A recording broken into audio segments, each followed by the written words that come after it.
ونؤمن به ونتوكل عليه ونعوذ بالله من شرور أنفسنا ومن سيئات أعمالنا من يهده الله فلا مضل له ومن يضلله فلا هادي له ونشهد أن لا إله إلا الله وحده لا شريك له ونشهد أن سيدنا وسندنا وحبيبنا وحبيب ربنا ومولانا ونبينا محمدا عبده ورسوله وصلى الله تعالى عليه وعلى آله وأصحابه وبارك وسلم تسليما كثيرا كثيرا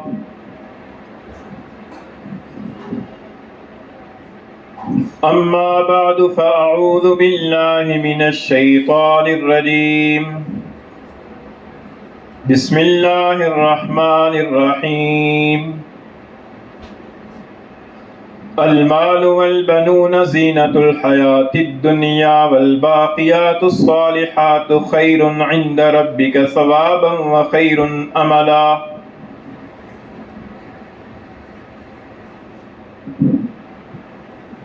وعن انس رضی اللہ تعالی عنہ عن رسول اللہ صلی اللہ علیہ وسلم قال يتبع الميت ثلاثة أهله وماله وولده فيرجع اثنان ويبقى معه واحد يرجع ماله وولده ويبقى عمله او كما قال رسول الله صلی اللہ علیہ وسلم صدق اللہ مولانا العظیم وصدق رسوله النبی الکریم ونحن على ذلك لمن الشاهدين والشاكرين والصلاة والسلام على سيد الأنبياء والمرسلين والحمد لله رب العالمين. گرامی قدر سامعین، آپ کے سامنے 15ویں پارے سے سورہ کہف کی ایک آیت کریمہ تلاوت کی ہے، اور حضور نبی کریم صلی اللہ علیہ وسلم کا ایک ارشاد گرامی جس کو امام بخاری اور امام مسلم رحمہم اللہ نے اپنی صحیحین میں نقل فرمایا ہے، جس کے راوی حضرت انس رضی اللہ تعالیٰ عنہ ہیں. وہ ارشاد آپ کے سامنے پڑھا ہے. اللہ تعالیٰ سے دعا ہے کہ اللہ تعالیٰ اپنی رضا کے مطابق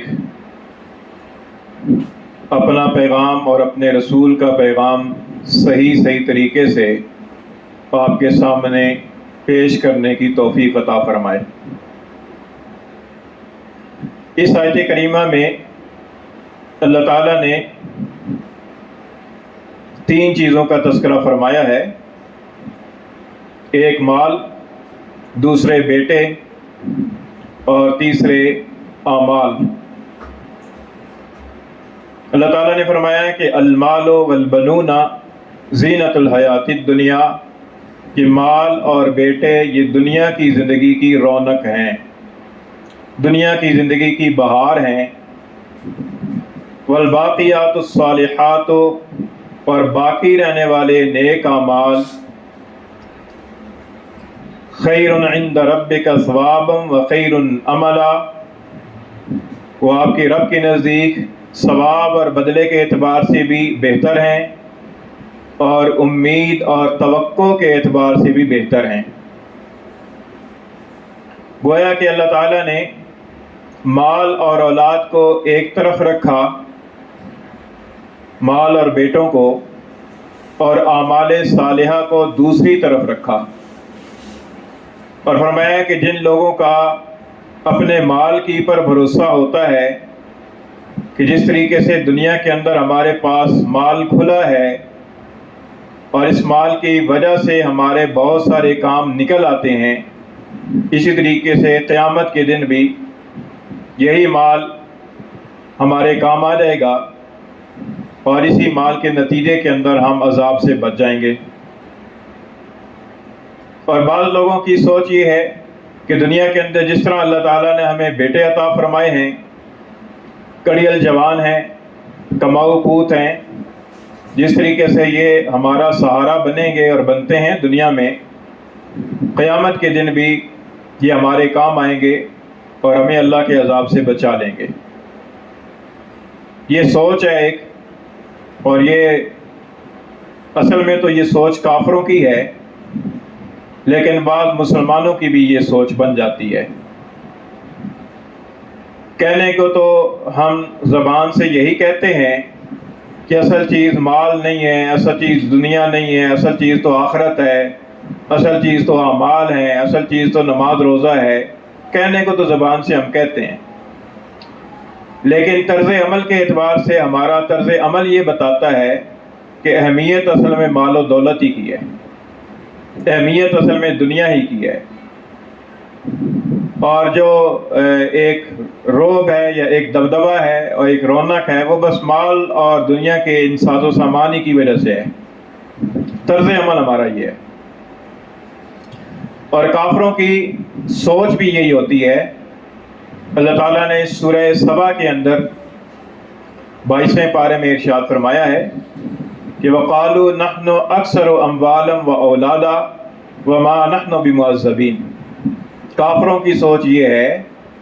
وہ یہ کہتے ہیں کہ ہم مال اور اولاد کے اعتبار سے زیادہ ہیں، ہماری اولاد بہت ہے، جوان اولاد ہے، ہمارے پاس مال بہت ہے، اس لیے وَمَا نَحْنُ بِمُعَذَّبِينَ، ہم عذاب نہیں دیے جائیں گے، ہمیں عذاب نہیں ہوگا قیامت کے دن۔ یہ کافروں کی سوچ ہے۔ اللہ تعالیٰ نے اس سوچ کو سورہ سبا کے اندر نقل فرمایا ہے۔ اور بعض مسلمانوں کا بھی اندر ہی اندر سے سوچ یہ بنی ہوتی ہے کہ یہ مال اور یہ دولت اور یہ دنیا کے جو ساز و سامان ہیں اور یہ جو اولاد ہے، یہ دنیا کے اندر بھی ہمیں کام آئے گی اور آخرت میں بھی کام آئے گی۔ اللہ تعالیٰ نے ان دونوں کی دو کیٹیگریاں بنائی ہیں،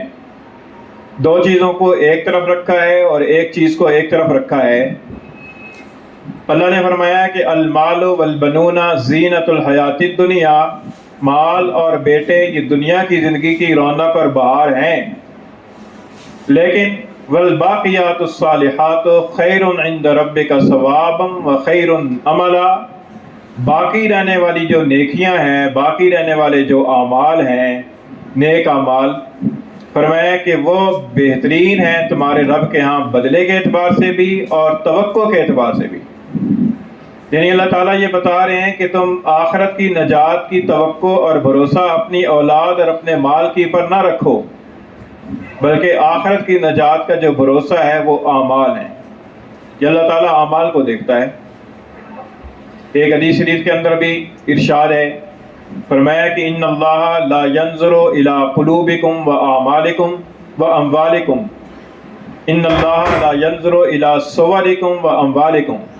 ولکن ينظر الى قلوبکم واعمالکم، کہ اللہ تعالیٰ تمہاری صورتوں کو اور تمہارے مالوں کو نہیں دیکھتا، لیکن اللہ تعالیٰ تمہارے دلوں کو اور تمہارے اعمال کو دیکھتا ہے۔ دیکھیے حضور نبی کریم صلی اللہ علیہ وسلم نے بھی دو حصوں کے اندر بانٹ دیا، صورت اور مال کو الگ کر دیا، دل اور اعمال کو الگ کر دیا۔ تو فرمایا کہ اللہ تعالیٰ یہ نہیں دیکھتا کہ کون زیادہ خوبصورت ہے، کس کا قد کاٹ زیادہ اچھا ہے، کس کی چہرے کی حسن و جمال زیادہ ہے، اور اللہ تعالیٰ یہ نہیں دیکھتا کہ کس کے پاس مال زیادہ ہے، کس کے پاس گاڑیاں زیادہ ہیں، کس کے پاس کوٹھیاں زیادہ ہیں، کس کے پلازے زیادہ ہیں، جس کا بینک بیلنس کس کا زیادہ ہے۔ اللہ یہ نہیں دیکھتا، یہ تو دینے والا اللہ ہی ہے۔ اللہ تعالیٰ کے خزانوں میں کیا کمی ہے؟ اللہ تعالیٰ ان چیزوں کو کیوں دیکھیں؟ اللہ تعالیٰ دیکھتے ہیں دل کو اور اعمال کو۔ دنیا کے اندر جو ہمیں بھیجا گیا ہے تو اس لیے بھیجا گیا ہے کہ ہم اپنے دل کو اللہ کا بنائیں، اللہ والا بنائیں، اور اپنے اعمال کو اللہ کی رضا کے مطابق ڈھالیں۔ تو اللہ تعالیٰ کی اس پر نظر ہوتی ہے کہ دل کے اندر ان میں کیا ہے، اس کے دل کے اندر مال کی محبت ہے یا اللہ کی محبت ہے، اس کے دل میں اولاد کی محبت ہے یا اللہ کی محبت ہے، اللہ یہ دیکھتے ہیں۔ اور اللہ اعمال دیکھتے ہیں کہ مال تو کماتا ہے لیکن اعمال کتنے کرتا ہے، اعمال کے اوپر کتنی محنت اور کتنی صلاحیت صرف کرتا ہے، اعمال کے اوپر کتنا وقت لگاتا ہے، اور مال کے کمانے کے اوپر کتنا وقت صرف کرتا ہے، اور مال کے لیے کتنی صلاحیت اور کتنی تگ و دو کرتا ہے، اعمال کے لیے کتنی تگ و دو کرتا ہے، اللہ تعالیٰ یہ دیکھتے ہیں۔ تو نبی کریم صلی اللہ علیہ وسلم نے بھی دو حصوں کے اندر ان کو بانٹا ہے، اور اللہ رب العزت نے بھی یہی فرمایا کہ المال والبنون یہ الگ، والباقیات الصالحات یہ الگ۔ جس سے یہ معلوم ہوتا ہے کہ یہ جو سوچ ہے کہ مال اور پیسے سے ہی سب کچھ ہو جاتا ہے، ہمارے پاس پیسہ ہے، بعض لوگوں کی زبان پر بھی یہ بات آ جاتی ہے کہ جی پیسے کی بات ہے، پیسہ ہو تو پھر کیا نہیں ہو سکتا، پیسہ ہو تو مکان بن جائے، پیسہ ہو تو پلازہ بن جائے، پیسہ ہو تو فلاں چیز آ جائے، فلاں چیز آ جائے۔ ٹھیک ہے، دنیا کی چیزیں پیسے سے آ جاتی ہیں، کوئی شک والی بات نہیں ہے، لیکن کچھ چیزیں ایسی ہیں کہ جو پیسے سے خریدی نہیں جا سکتی۔ پیسے سے مکان خریدا جا سکتا ہے، اچھا بیڈ خریدا جا سکتا ہے، لیکن پیسے سے آرام اور سکون اور نیند نہیں خریدی جا سکتی۔ پیسے سے اچھی خوراکیں، اچھی دوائیاں تو خریدی جا سکتی ہیں، لیکن پیسے سے صحت نہیں خریدی جا سکتی۔ اس لیے یہ جو سوچ ہے کہ بس یہ پیسہ ہی سب کچھ ہے اور سب کچھ پیسے سے ہی آ جائے گا، یہ سوچ غلط ہے۔ دنیا کے اندر بھی سب کچھ پیسے سے نہیں آتا، اور آخرت کے اندر تو یہ پیسہ کہاں کام آئے گا؟ آخرت کی تو کرنسی اور ہے، یہ تو دنیا کی کرنسی ہے، آخرت کی کرنسی تو نیکیاں ہیں۔ تو اس لیے یہ دو الگ الگ حصوں کے اندر اللہ رب العزت نے بھی ارشاد فرمایا اور اللہ کے رسول صلی اللہ علیہ وسلم نے بھی ارشاد فرمایا۔ جو حدیث شریف میں نے آپ کے سامنے پڑھی ہے، اس حدیث شریف کے اندر اس کی مزید وضاحت ہو جاتی ہے۔ حضرت انس رضی اللہ تعالیٰ عنہ سے روایت ہے، فرماتے ہیں کہ رسول اللہ صلی اللہ علیہ وسلم نے فرمایا کہ یتبع المیت ثلاثۃ، میت کے ساتھ تین چیزیں جاتی ہیں۔ آیت کریمہ بھی آپ ذہن میں رکھیے، آیت کریمہ کے اندر بھی تین چیزوں کا ذکر ہے، مال، بیٹے، اعمال۔ نبی کریم صلی اللہ علیہ وسلم نے فرمایا کہ میت کے ساتھ تین چیزیں قبرستان تک جاتی ہیں، قبر تک، مالہ اہلہ و مالہ و ولدہ، اس کے اہل و عیال، اہلہ و مالہ و عملہ، اس کے اہل و عیال اور اس کے مال اور اس کا عمل، یہ تین چیزیں میت کے ساتھ جاتی ہیں۔ فیرجع اثنان، دو چیزیں واپس آ جاتی ہیں، ویبقى معہ واحدا، اور ایک اس کے ساتھ باقی رہ جاتی ہے۔ فرمایا کہ یرجع اہلہ و مالہ ویبقى معہ عملہ، اس کے اہل و عیال، اس کی آل اولاد اور اس کا مال واپس آ جاتا ہے، اور اس کا عمل قبر کے اندر اس کے ساتھ رہ جاتا ہے۔ تو دیکھیے اللہ تعالیٰ نے کیا فرمایا، اللہ نے فرمایا المال والبنون زینت الحیات الدنیا والباقیات الصالحات خیر عند ربک ثوابا وخیر املا۔ اللہ کے رسول نے کیا فرمایا کہ میت کے ساتھ تین چیزیں جاتی ہیں، دو واپس آ جاتی ہیں، ایک باقی رہ جاتا ہے۔ وہ جو دو دنیا کی چیزیں ہیں وہ واپس آ جاتی ہیں، مال بھی واپس آ گیا، اولاد بھی واپس آ گئی، عزیز و اقارب دوست یار بھی واپس آ گئے، عمل باقی رہ گیا۔ اس لیے آیت کریمہ کا بھی حاصل اور حضور نبی کریم صلی اللہ علیہ وسلم کے ارشاد کا بھی حاصل یہ نکلا کہ انسان کو زیادہ فوکس عمل کی پر کرنا چاہیے، اپنی صلاحیتیں، اپنے اوقات، اپنی محنت اور اپنے زیادہ تر جو وقت ہے وہ انسان کو عمل کی پر لگانا چاہیے۔ ہاں درجہ ضرورت کے اندر وہ مال اور اولاد کو بھی وقت دے گا، درجہ ضرورت کے اندر وہ مال اور اولاد کے ساتھ بھی محنت کرے گا، درجہ ضرورت ہے، کیونکہ مال اور اولاد اللہ تعالیٰ کی نعمت ہے۔ تو اگر مال اور اولاد کی پر انسان محنت کر کے ان کو آخرت کا ذریعہ بنائے گا تو پھر مال اور اولاد بھی آخرت میں کام آئیں گے، لیکن وہ کام آئیں گے عمل سے، یعنی مال پر عمل کیا آخرت کے لیے، اولاد پر محنت کی آخرت کے لیے، تو پھر وہ اولاد بھی صدقہ جاریہ بنتی ہے اور پھر وہ مال بھی صدقہ جاریہ بنتا ہے، اور وہ مال بھی انسان کو کام آئے گا، لیکن کام عمل سے آئے گا۔ اصل بنیادی چیز عمل ہے۔ یہی بات اللہ تعالیٰ نے دوسری جگہ پر بھی تقابل کر کے ارشاد فرمائی ہے۔ سورہ سبا کے اندر ہی اللہ تعالیٰ نے فرمایا کہ وَمَا أَمْوَالُكُمْ وَلَا أَوْلَادُكُمْ بِالَّتِي تُقَرِّبُكُمْ عِنْدَنَا زُلْفَىٰ، فرمایا کہ یہ جو تمہارے مال ہیں اور تمہاری اولاد ہے، یہ کوئی ایسی چیز نہیں ہے کہ تمہیں اللہ تعالیٰ کے ہاں درجے کے اعتبار سے قریب کر دے، اللہ کا مقرب بنا دے۔ اس لیے آدمی اللہ کا مقرب ہو جائے کہ جی میرے 4 بیٹے ہیں، میں اللہ تعالیٰ کے ہاں مقرب ہوں۔ اس لیے آدمی اللہ تعالیٰ کے ہاں مقرب ہو جائے کہ میرے پاس مال و دولت بہت ہے، میں اللہ کا محبوب اور مقبول ہوں۔ فرمایا نہیں، کیا چیز قریب کرنے والی ہے؟ الا من آمن وعمل صالحا، مگر جو آدمی ایمان لائے اور عمل صالح کرے۔ دیکھیے یہاں پر بھی اللہ تعالیٰ نے 2 حصوں کے اندر تقسیم کیا ہے، مال اور اولاد کو ایک طرف رکھا ہے، ایمان اور عمل صالح کو دوسری طرف رکھا ہے۔ اور میں کہ مال اور اولاد، نرا مال اور نری اولاد بغیر عمل کے اللہ تعالیٰ کے ہاں کوئی انسان کو مقرب نہیں بنا سکتا۔ یا آدمی یہ سوچے کہ میرے پاس مال زیادہ ہے تو میں اللہ کے ہاں مقرب ہوں، یا میری اولاد زیادہ تکڑی ہے اور تو میں اللہ تعالیٰ کے ہاں مقرب ہوں۔ اور میں کہ نہیں، اللہ کے ہاں مقرب بنانے والی چیز کیا ہے؟ الا من آمن وعمل صالحا، جو ایمان لائے اور نیک عمل کرے۔ تو دیکھیے یہاں پر بھی اعمال کا ذکر آ گیا، دوسری طرف ذکر آ گیا۔ تو اللہ تعالیٰ نے تقسیم کر کے بتایا ہے کہ یہ جو سوچ ہے، کہ انسان کی سوچ ہے کہ انسان سوچتا ہے کہ مال سے سب کچھ ہو جائے گا، دنیا کے اندر بھی سب کچھ مال سے نہیں ہوتا، آخرت کے اندر مال سے نہیں ہوگا، دنیا ہی کے اندر سب کچھ نہیں ہو رہا۔ تو یہ جو سوچ بنی ہوئی ہے، اس سوچ کو تبدیل کرنا چاہیے، کیونکہ سوچ انسان کے اعمال کی بنیاد ہوتی ہے۔ انسان کی جیسی سوچ ہوتی ہے اس کے مطابق ہی انسان اپنی ترجیحات کو متعین کرتا ہے۔ اگر انسان کی سوچ یہ ہو کہ مال سے ہی سب کچھ ہوتا ہے، اس کی ترجیح، اولین ترجیح ہوگی کہ زیادہ سے زیادہ وقت اور زیادہ سے زیادہ محنت مال پر صرف کرو۔ کسی طریقے سے مال آ جائے، حلال طریقے سے آتا ہے تو، حرام طریقے سے آتا ہے تو، لیکن جب مقصود ہی مال کو بنا لیا اور جب سوچ ہی یہ بنی ہوئی ہے کہ سب کچھ مال سے ہی ہونا ہے،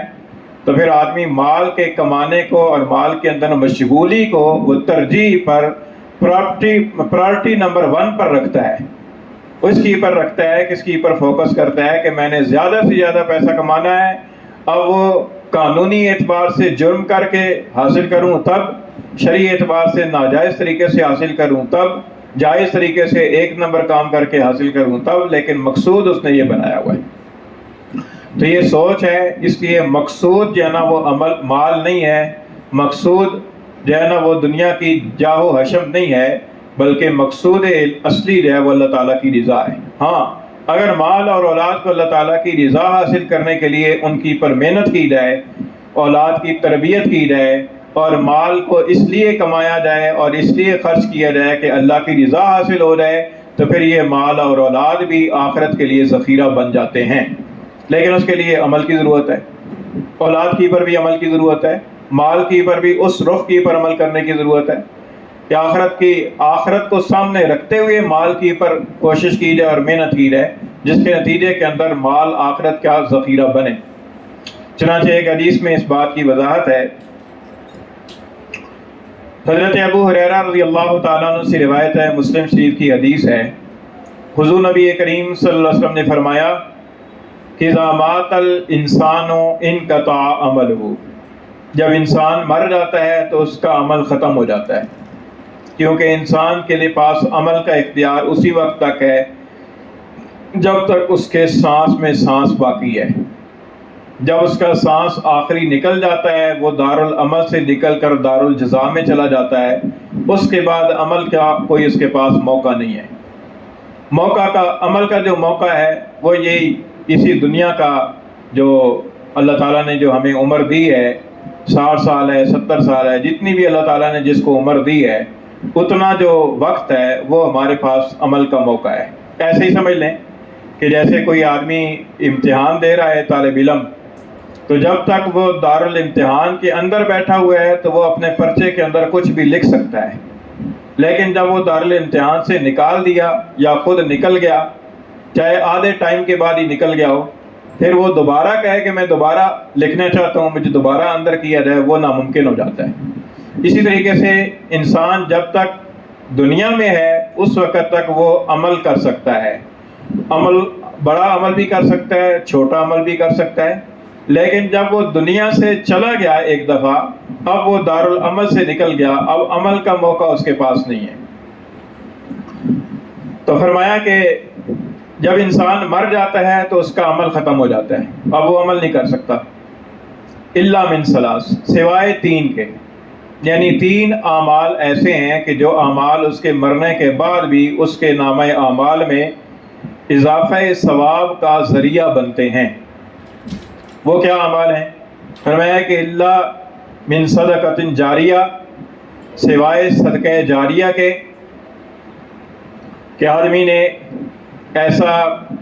صدقہ کیا ہو کہ جو صدقہ باقی رہنے والا ہو۔ ایک صدقہ تو یہ ہوتا ہے کہ ہم نے کسی فقیر کو دے دیا، اس نے کھا پی کے ختم کر دیا، صدقہ وہ بھی ہے،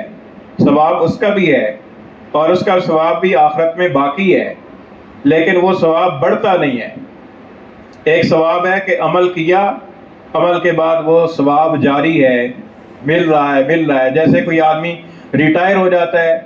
وہ کام نہیں کر رہا، ملازمت نہیں کر رہا ہے، لیکن پینشن آ رہی ہے، پینشن آئے جا رہی ہے۔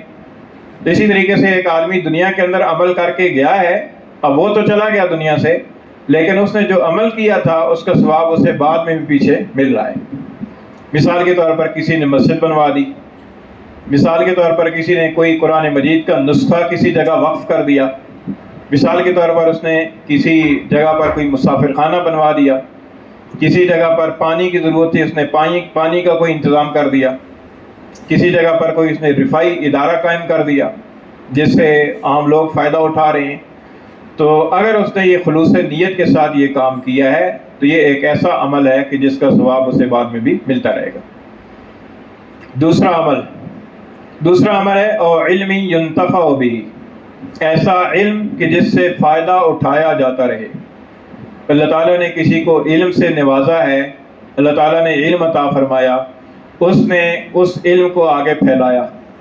لوگوں تک پہنچایا، شاگردوں کو پڑھایا، اور ان کے شاگردوں نے پھر آگے اوروں کو پڑھایا، انہوں نے پھر آگے اوروں کو پڑھایا۔ اب وہ پڑھانے والا دنیا سے چلا گیا ہے، لیکن اس کے شاگرد در شاگرد در شاگرد، یا جن تک اس نے علم پہنچایا تھا انہوں نے آگے پہنچایا، اس کے لیے صدقہ جاریہ ہے، اس کے لیے ثواب مل رہا ہے۔ کسی آدمی نے کوئی کتاب لکھ دی، قرآن مجید کی تفسیر، حدیث شریف، یا کوئی فقہ کی کتاب، مسائل کی یا اصلاح کی کتاب لکھ دی، اور وہ کتاب چھپ رہی ہے اور وہ آدمی دنیا سے چلا گیا ہے، اب اس کو پڑھنے سے جو آدمی فائدہ اٹھا رہا ہے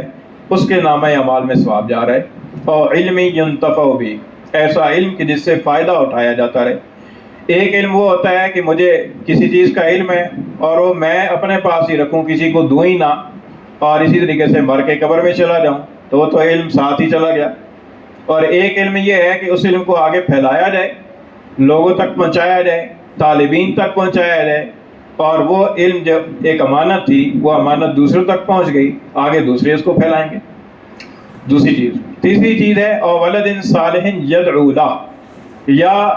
اولاد ہے، نیک اولاد کہ جو اس کے لیے دعا کرتی ہے۔ آدمی چلا گیا دنیا سے، لیکن اس نے اولاد کی ایسی تربیت کر دی تھی،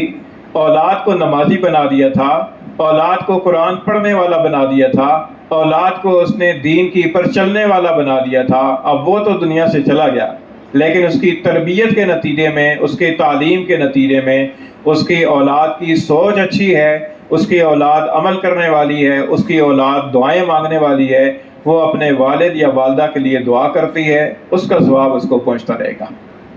اب اس حدیث شریف کے اندر حضور نبی کریم صلی اللہ علیہ وسلم نے فرمایا کہ تین چیزیں ہیں۔ اب ان تین چیزوں میں دیکھیے، پہلی چیز صدقہ جاریہ ہے۔ صدقہ جاریہ تب ہوگا کہ جب مال ہاتھ میں ہوگا،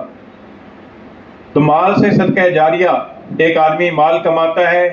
اور ایسی اللہ تللوں میں اڑا دیتا ہے، فضول رسومات میں لاکھوں خرچ کر دیتا ہے، لیکن صدقہ جاریہ کا کوئی انتظام نہیں کرتا، وہ مال اسے آخرت میں کام نہیں آئے گا۔ المال والبنون زینت الحیات الدنیا، وہ بس دنیا کی زندگی کی بہار اور رونق ہے۔ اور ایک آدمی مال حاصل کرتا ہے اور اس مال کو ایسے کاموں پر خرچ کرتا ہے کہ جس سے مخلوق خدا کو فائدہ پہنچے، اور مقصد اس کا یہ ہے کہ اللہ مجھ سے راضی ہو اور میرا صدقہ جاریہ کا سلسلہ بن جائے، وہ مال آخرت میں کام آئے گا۔ دوسری چیز علم ہے۔ علم ایسی چیز ہے کہ جس کے لیے مال نہیں خرچ کرنا پڑتا۔ علم اللہ تعالیٰ کی دین ہے، اللہ تعالیٰ کے طرف سے ایک عطیہ ہے جو انسان کو مل جاتا ہے۔ میں اس عصری تعلیم کی بات نہیں کر رہا، یہ علم نہیں ہے۔ علم وہ ہے کہ جو قرآن اور حدیث کا ہے،